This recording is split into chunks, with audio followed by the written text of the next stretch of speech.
안녕하세요. 사연을 부탁해입니다. 오늘의 사연을 소개하겠습니다. 대학을 졸업하고 취업 준비를 하고 있던 어느 날 아버지가 말을 꺼냈습니다. 앞으로 진로는 어떻게 할 참이야? 이제 슬슬 경영승계 받을 생각해야지. 아버지가 기대 가득한 표정으로 물었는데요. 아무래도 동생은 사진작가를 한다며 카메라 하나를 들고 이리저리 여행 다니기 바빴기에 아버지 입장에서는 제게 기대가 큰 것 같았습니다. 그랬기에 대학도 아버지가 원하던 경영학과에 들어갔으니까요. 부모님 말씀에 토를 다는 동생과는 달리 저는 워낙 두 분 뜻을 잘 따르는 편이었기에 더욱더 기대를 하지 않았나 싶었습니다. 하지만 저는 아버지 회사에 들어갈 생각은 추호도 없었기에 제가 어렵게 말을 꺼냈습니다. 아버지, 사실은 제가 꼭 들어가고 싶은 회사가 있습니다. 그래서 열심히 준비하고 있고요. 그 회사에 들어가서 일을 배워보고 싶습니다. 혹시 그때 말한 그 땡땡 기업을 말하는 거냐? 네, 꼭 합격해서 그 회사에 들어가고 싶습니다. 라는 말에 아버지 얼굴에 만감이 교차하고 있었는데요. 평생을 피땀 흘려 일으켜 세운 당신 회사가 아닌 대기업에 꼭 들어가고 싶다는 말에 약간은 서운해하는 듯해 보였습니다. 제 말에 잠시 입을 다물고 생각에 잠겨있던 아버지가 다시 입을 뗐어요. 그 회사가 그리도 가고 싶은 게야? 네, 꼭 들어가서 일해보고 싶은 회사예요. 평소와는 다르게 제가 확고한 목소리로 대답을 하자 아버지도 포기한 모양으로 긴 한숨을 내쉬다 말했습니다. 네 생각이 그렇다면야 어쩔 수 없는 일 아니겠냐? 우선 그 회사에 들어가서 일 좀 배우고 경영승계 받는 것도 나쁠 건 없겠지. 근데 내가 이런 말 물어보기 좀 그렇긴 한데 혹시 아버지 회사가 창피하고 그래서 그런 건 아닌 거지? 네? 절대 아니에요. 아버지께서 평생을 일군 회사인데 그럴 리가 없잖아요. 그럼 됐다. 그 대기업에 입사해서 네 능력을 키워보는 것도 나쁘지 않지. 근데 너도 알다시피 그 회사에 들어가는 게 하늘의 별 따기만큼 힘들다고 하니까 열심히 준비해야 할 거야. 라는 아버지 말에 제가 크게 고개를 끄덕였습니다. 그 뒤 저는 열심히 준비를 해서 원하고 원하던 회사에 입사를 했고 부모님도 진심으로 기뻐해 주셨어요. 하지만 취업을 하고 얼마 뒤 회사를 나올 수밖에 없었는데요. 전혀 생각지도 못했던 일이 일어났거든요. 그러니까 제가 아버지 회사에 등기 임원으로 등재되어 있다는 사실을 잊고 있었고 얼마 다니지도 못한 채 퇴사를 하게 됐습니다. 대부분의 회사에서는 이중 취업이 허용되지 않았기에 당연한 결과였습니다. 회사를 퇴사하게 됐다는 말에 아버지가 표정을 감춘 뒤 말을 꺼냈어요.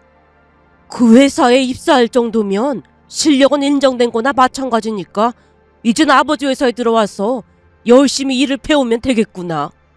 그 회사에서 진짜 열심히 일 배워보고 싶었는데 아쉽네요. 아쉽기야 하겠지만 어쩔 수 없는 일 아니겠어.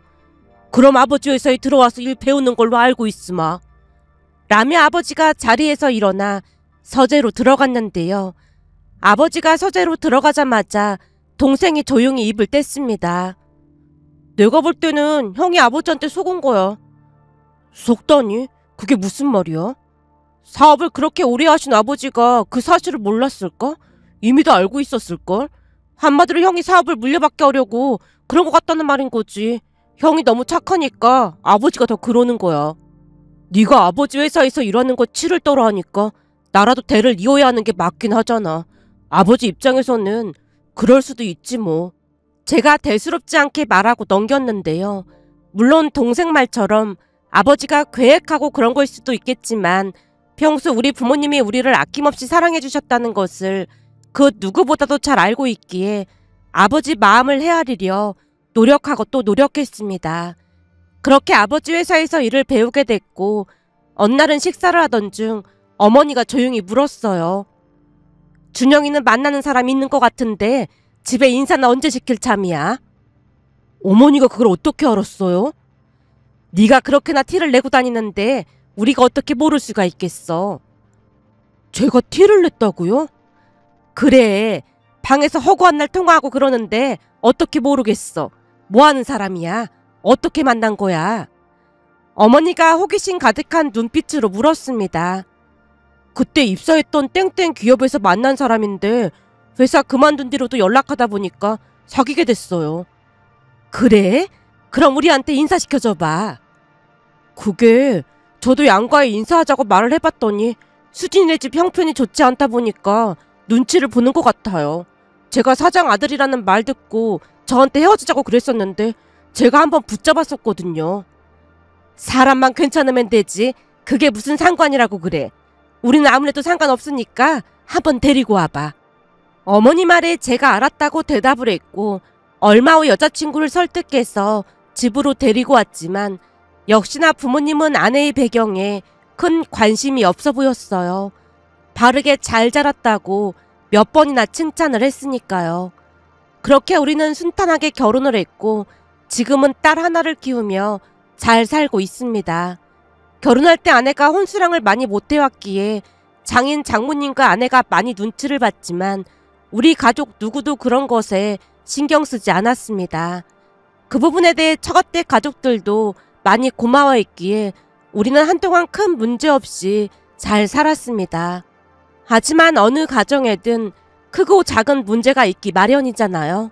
우리 가족에게도 골칫덩어리가 있었는데요.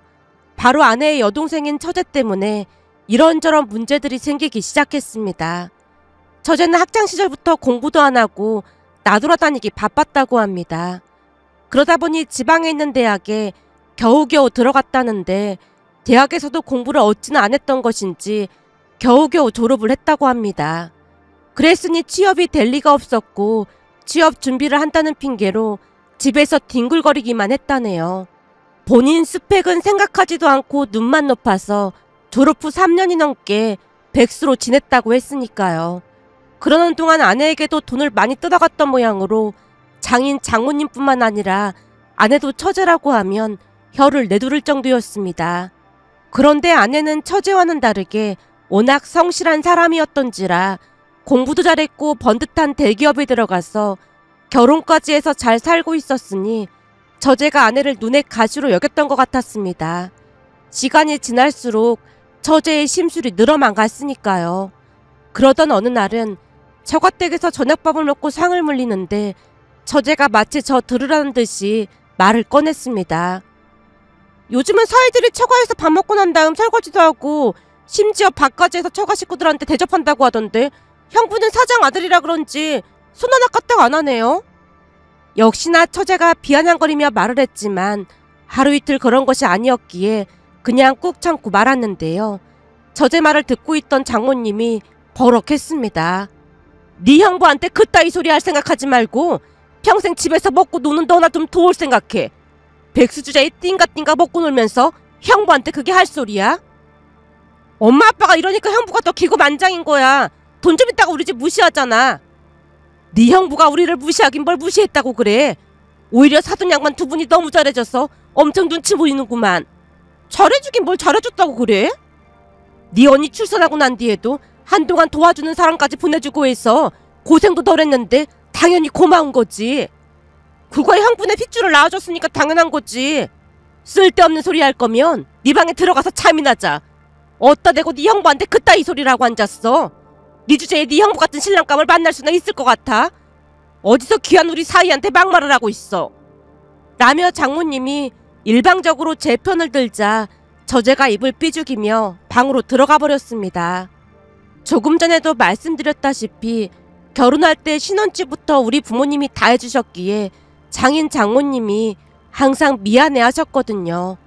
우리가 결혼할 무렵 장인어른이 운영하시던 가게 상황이 좋지 않아서 여러모로 힘들어 하실 때라 우리 부모님께 몇 번이나 죄송하다는 말을 했지만 우리 부모님은 그런 게 무슨 문제가 되겠냐며 두 분을 안심시켰습니다.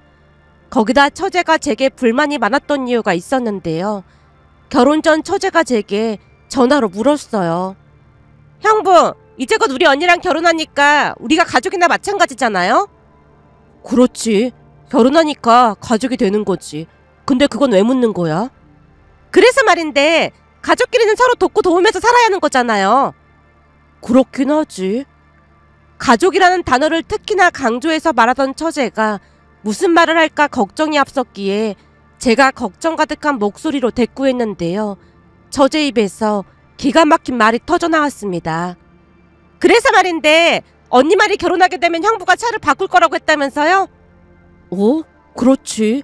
지금 타는 차는 좀 불편할 것 같아서 나중에 수진이가 출산하고 나면 좀 편한 차로 바꿀까 생각 중이었어. 그럼 지금 타던 차 저 주시면 안 될까요? 어차피 중고로 팔면 제값도 못 받을 텐데 그냥 저 주시면 좋잖아요. 우리가 남도 아니고 형부 처제 사이인데 덜 아깝지 않을까요? 그러니까 지금 내가 타고 있는 차를 달란 말이야?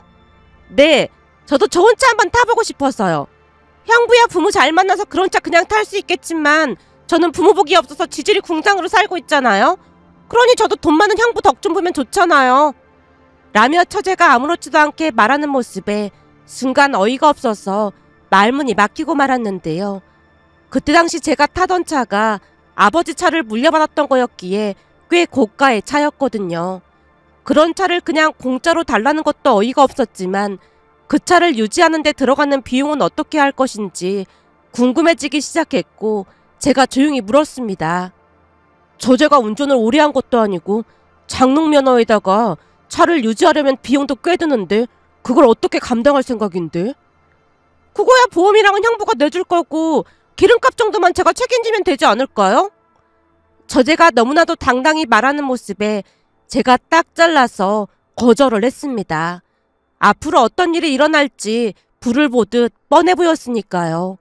그 일로 저뿐만 아니라 아내에게도 어찌나 달달 볶아댔던지 아내랑도 한바탕 한 걸로 알고 있습니다. 하지만 저는 차를 줄 생각에 추후도 없었기에 몇 번이나 거절을 했고 그 뒤부터 처제가 앙심을 품기 시작했던 것 같습니다. 그랬기에 그날도 역시나 시비를 거는 거구나 싶어서 아무렇지도 않은 듯 넘기고 말았습니다. 그렇게 또다시 바쁜 하루하루를 보내고 있었는데요. 아버지가 운영하는 회사는 식료품을 생산하는 회사로 직원이 100명가량 되는 회사이고 저는 그곳에서 영업부 업무 총괄을 하고 있습니다. 평소 사람 대하는 것을 꺼려한다는 걸 잘 알고 있던 아버지가 일부러 저를 영업부로 발령을 냈는데요. 아버지는 항상 사업의 기본은 인간관계라는 말을 입에 달고 사셨거든요. 그랬기에 저를 영업부서로 발령을 냈고 처음 한동안은 대기업을 돌아다니면서 나쁜 계약을 따내는 것이 여간 어려운 일이 아니었습니다. 하지만 자리가 사람을 만든다고 했던가요? 이를 악물고 노력을 하자 한 3년 정도가 지나고 난 뒤부터는 성격도 서글서글해지고 낯짝도 많이 두꺼워져서 웬만한 농담도 받아칠 줄 아는 능구렁이가 되어갔습니다. 그러던 어느 날은 거래처 영업을 나가기 전 잠깐 회사에 들렀는데요. 그날따라 신입사원 오리엔테이션이 있는 날이었고 우연히 교육자 명단을 확인하던 순간 익숙한 이름이 눈에 띄었습니다. 김수영? 우리 처제 이름이랑 똑같은데 설마 같은 사람은 아니겠지? 라며 대수롭지 않게 여기고 말았는데요. 오후에 외근을 마치고 회사에 들어와서 서류 정리를 하고 있던 중 신입사원들이 모든 부서를 돌면서 인사를 하고 있었습니다. 그런데 그 사이에 처제가 끼어있는 게 아니겠어요?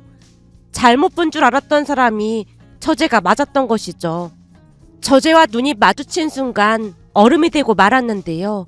그런 제 마음을 아는지 모르는지 처제가 제게 살짝 윙크를 하며 활짝 웃고 있었습니다. 그 모습에 한동안 당황한 채 할 말을 잃고 말았습니다. 나중에 알고 봤더니 우리에게 한마디 상의도 없이 우리 회사에 이력서를 냈다고 합니다. 우리 몰래 아버지에게 전화까지 해서 부탁을 했다네요. 그날 인사팀장에게 물었더니 선뜻 말을 못한 채 얼버무리는 모습에 본가에 가서 다급한 목소리로 아버지에게 물었어요. 아버지, 혹시 처제 입사시킨 거예요? 사돈 처녀가 열심히 일하겠다고 회사까지 찾아와서 부탁을 하는데 그냥 나몰라라 할 순 없잖아. 그런 식으로 사람을 채용하는 것 자체가 말도 안 되는 거잖아요. 처제는 스펙도 안 되는데 그럼 처제 때문에 능력 있는 다른 사람이 떨어진 거나 마찬가지잖아요. 그건 걱정할 필요 없어. 그것까지 감안해서 한 명 더 채용한 거니까. 평소 아버지답지 않게 왜 이러시는 거예요? 제가 불만 가득한 목소리로 물었지만 아버지가 단호한 목소리로 대답했습니다. 인사팀장이랑 내가 알아서 한 건데 네가 왜 왈가왈부하고 난리야. 넌 네 일이나 똑바로 할 생각해. 라는 말을 하고 아버지가 서재로 들어가 버렸습니다. 그 모습에 제가 긴 한숨을 내쉬고 있자 어머니도 저를 설득했어요. 네 아버지한테 들어보니까 사돈처녀가 열심히 하겠다고 부탁을 했다잖니. 설마 그런 사람이 일을 설렁설렁 하겠어? 그러니까 한번 믿고 지켜봐줘. 어머니 아버지가 처제를 몰라서 그러는 거예요. 처제는 집사람과는 완전 딴판이란 말이에요. 아마 나중에 크게 후회하실 거예요. 어차피 중요한 일을 맡길 것 같지도 않던데 무슨 큰일이라도 있겠어? 라며 어머니가 대수롭지 않게 대답했습니다. 그날 집에 들어가서 아내에게 사실대로 말을 했더니 아내도 펄쩍펄쩍 뛰고 난리도 아니었어요. 얘가 미쳐도 보통 미친 게 아니구나. 내가 쫓아가서 당장 그만두라고 할게. 아니야, 이미 입사 처리됐는데 우선은 그냥 지켜보자고. 그래도 이건 진짜 아니지. 창피해서 어머님 아버님 얼굴 못 보겠다. 아내가 우려 섞인 표정으로 눈물까지 글썽였습니다. 그리고 그 뒤 우리의 예상대로 처제가 사고를 치기 시작했는데요. 그나마 덜 힘든 구매부로 발령을 냈는데 그 이유는 그냥 단순한 업무라고 할 정도로 기존에 하던 대로만 하면 되는 업무였거든요. 그런데 그 단순 업무조차도 제대로 못해서 허구한 날 사고를 쳤습니다.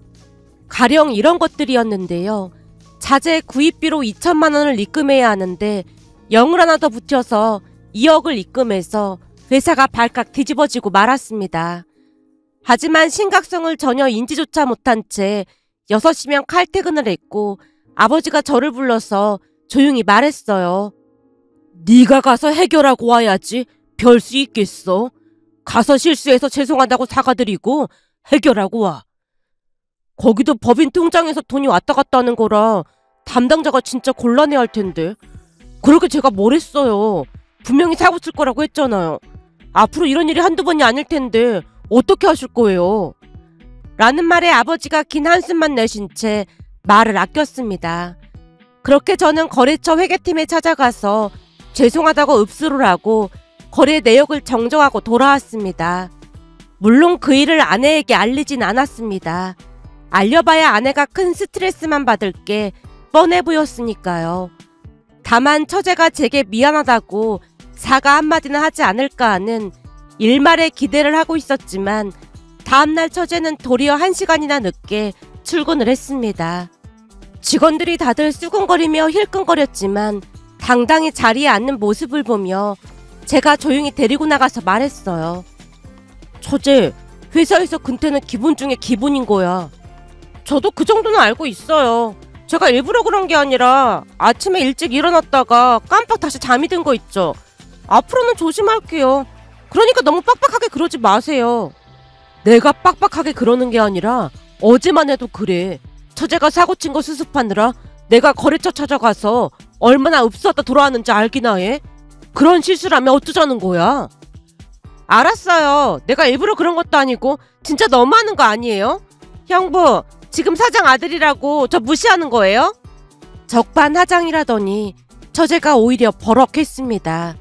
그 뒤에도 처제는 이런저런 사고들을 치고 다녔고 직원들도 다들 불편해했습니다.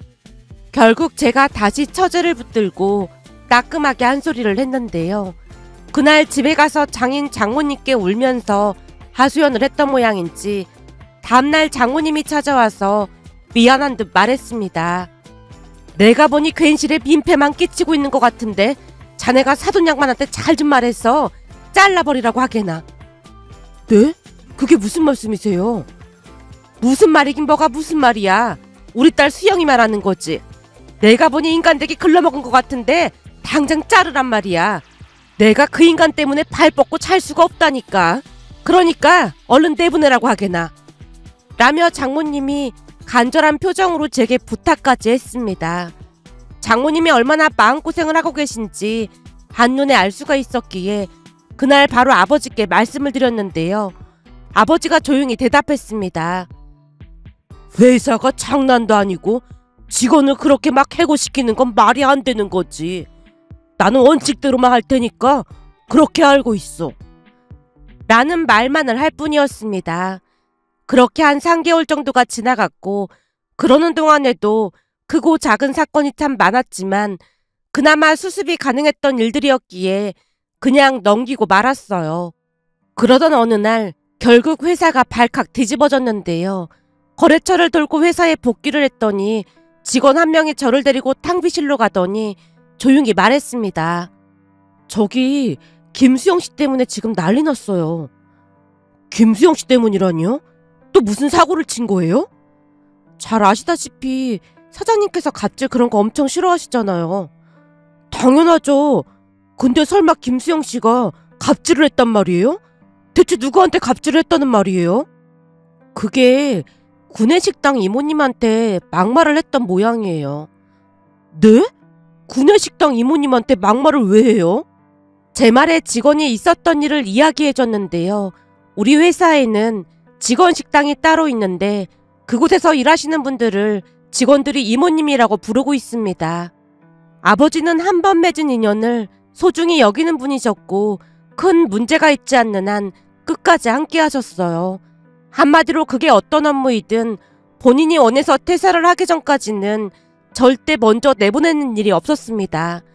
한 번은 직원 식당에서 일하는 이모님이 집안에 일이 생겨서 한동안 회사를 못 나오실 것 같다며 사표를 냈는데 아버지가 직접 사장실로 불러서 말을 했습니다. 사표 수리는 하지 않겠습니다. 사장님, 제 얘기를 못 들으셨나 본데 제가 지금 일을 계속할 처지가 아닙니다. 아니요. 아드님이 아파서 회사 그만두신다는 소리 전부 다 들었습니다. 아드님 치료 끝나고 않게 되면 그때 다시 돌아오시라 그 말입니다. 그럼 그때까지 나머지 사람들이 힘들어서 안 될 텐데요. 그러지 마시고 빨리 사람 구하셔야 합니다. 글쎄 그건 우리가 알아서 할 테니까 아드님 건강 회복되면 다시 나오세요. 사람 인연이라는 게 그렇게 간단한 게 아니지 않습니까? 라는 아버지 말에 식당 이모님이 눈물까지 쏟으셨는데요. 아들이 암이라는 소리에 급히 회사를 그만둘 생각을 했지만 당장 병원비부터 이런저런 고민이 많았다고 했으니까요. 물론 아버지가 병원비도 지원해 주셨고 이모님이 돌아오실 때까지 어머니가 나가서 식당 일을 돕기도 했는데요. 어머니도 아버지와 생각이 같은 분이신지라 어려운 사람을 보면 그냥 넘기질 못했으니까요. 참 신기했던 것이 그 식당 이모님이 자리를 비우는 동안 어머니가 직원 식당에서 이모님들과 함께 일을 했지만 식당 이모님들과 트러블 하나 없이 잘 지냈습니다. 그리고 그런 모든 것이 직원들에게 본보기가 됐는데요.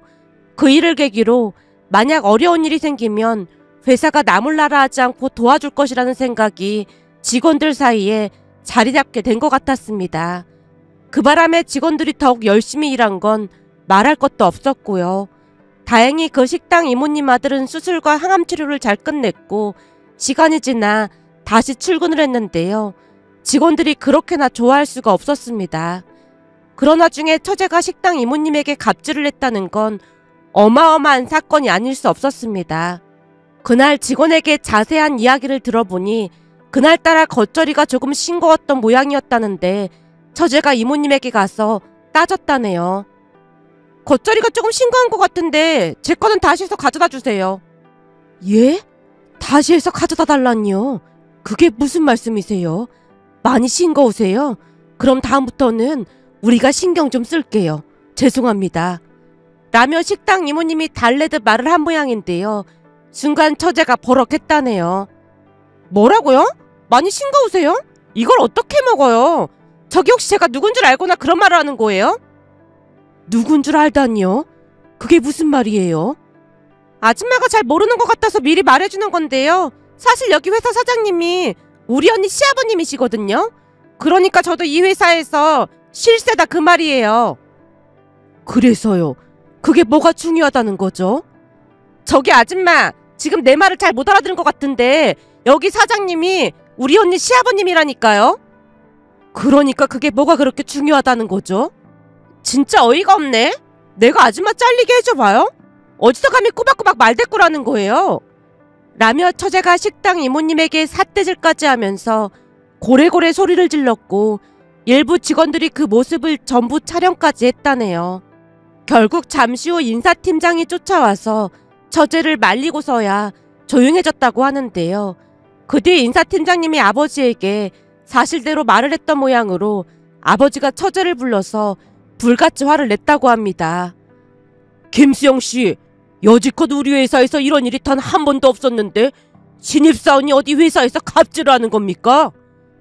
사돈어르신, 제가 일부러 그런 게 아니라요. 사돈어르신이라니요? 김수영씨는 회사가 장난인 것 같습니까? 회사가 놀이터인 줄 아는 거예요? 아니, 그게 아니라 저는 그냥 음식 맛이 이상해서 충고해드린 것 뿐인데. 사람마다 입맛이 다 다르기 마련이고 많은 직원들 음식을 하다 보면 음식이 입에 안 맞는 사람도 있기 마련인데 겉절이를 다시 만들어서 대령하라고 했다면서요. 지금 그게 말이 되는 소리입니까?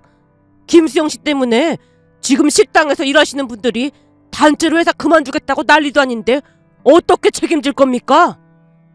책임이라니요. 그분들이 단체를 그만두시면 김수영씨가 직원들 식사를 책임져야 할 겁니다. 네? 제가요? 당연한 거 아니겠습니까? 그러니 당장 가서 식당 이모님들께 진심으로 사과하세요. 라는 아버지 말에 처제가 식당으로 가서 머리 숙여 사과를 했다는데요. 며칠 뒤 아버지가 저와 처제를 다시 불렀습니다.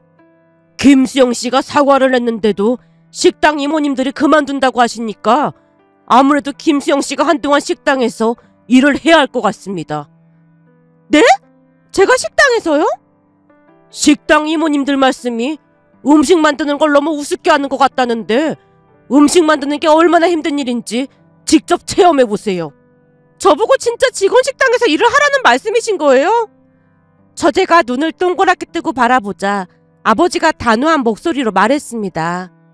내가 이런 말까지는 안 하려고 했는데 지금까지 김수영씨 때문에 회사가 손해본 게 한두 가지가 아닌 건 알고 있는 거죠. 그 와중에 식당 이모님들까지 그만두신다고 저러고 계신데 어떻게 책임질 겁니까? 난 평생을 사업을 한 사람인지라 손해보고는 절대 못 살거든요. 그래서 내가 지금까지 김수영씨 때문에 손해본 걸 다 확인해봤더니 그게 어마어마하던데 그걸 돈으로 변상을 하던지 아니면 직원 식당에서 일을 하면서 회사를 다니던지 둘 중 하나를 선택하세요. 라는 말에 처제 얼굴이 새파랗게 질려 있었는데요. 평소 온화하기만 하던 아버지가 어찌나 무서운 표정으로 말을 하던지 저조차도 오금이 저릴 정도였으니까요. 그렇게 결국 처제는 직원 식당에서 일을 하게 됐습니다. 처음에는 울고불고 난리도 아니었지만 그러면 그럴수록 아버지가 강하게 나가자 기겁을 한 채 따를 수밖에 없었어요. 그도 그럴 수밖에 없었던 것이 직원 식당에서도 제대로 일을 하지 않거나 이모님들이 처제 때문에 불만을 제기하면 아버지가 장인 장모님을 찾아뵙고 처제 때문에 손해본 것에 대한 것들을 전부 청구하겠다는 말까지 꺼냈거든요. 하지만 나중에 알고 보니 장인어른과 짜고 더욱 그랬다고 했는데요. 처제가 워낙 망나니 짓을 하고 다니다 보니 그 못된 버릇을 고쳐보고자 두 분이 미리 짜고 그랬다고 했습니다. 그 뒤 처제는 직원 식당에서 이모님들에게 갖은 잔소리를 들으면서 일을 했고 처음에는 힘들어서 못하겠다고 난리를 쳤지만 이러지도 못하고 저러지도 못한 채 한동안 식당에서 일을 했습니다. 그런데 처음에는 엄청 힘들어하던 처제가 조금씩 식당 일에 적응을 해갔는데요. 나중에는 제법 음식도 잘 만들고 빠릿빠릿하게 일을 처리해 나갔습니다. 그렇게 처제는 한동안 직원 식당에서 일을 했는데 어느 날부터인가는 직원 식당 이모님들과 회식도 하면서 놀랍도록 잘 어울리는 듯해 보였어요. 그 모습에 장인 장모님도 마음을 놓는 듯해 보였는데요. 대학을 졸업한 뒤 내내 백수로 지내던 처제가 정신을 차리고 일을 하고 있는 것만으로도 만족하고 계셨거든요. 그런데 한 1년이 지났을 무렵 처제가 영양사에 도전해보고 싶다고 했고 방송통신대학을 다니면서 다시 공부를 시작했습니다. 그 모습에 가족 모두 그저 신기하기만 했는데요. 나중에 들어보니 직원 식당 이모님들이 영양사 자격증을 따라고 조언을 했다고 하네요. 물론 일과 공부를 병행하느라 많이 힘들어하긴 했지만 드디어 적성을 찾았다며 열성적으로 공부를 하는 모습에 가족들 모두 놀랄 수밖에 없었습니다. 그렇게 처제는 영양사 시험까지 합격을 했고 지금은 우리 회사에서 영양사로 열심히 일하고 있습니다. 며칠 전 처가댁에 갔더니 장모님이 눈물까지 글썽이며 말했어요. 사돈 양반한테 어찌나 감사한지 모른다니까. 덕분에 저 개망나니가 사람이 됐잖아. 어쩜 그런 생각을 하셨는지 모르겠어. 평생 사랑구실 못할 줄 알았는데 이제는 마음 좀 놓을 수 있겠어. 눈물까지 훔치는 장모님을 보며 아버지뿐만 아니라 처제를 사람 만든 직원식당 이모님들께 감사한 마음이 들어 이렇게 글 남겨봅니다. 오늘의 사연은 여기까지였습니다. 즐겁게 보셨다면 구독, 좋아요 부탁드립니다. 고맙습니다.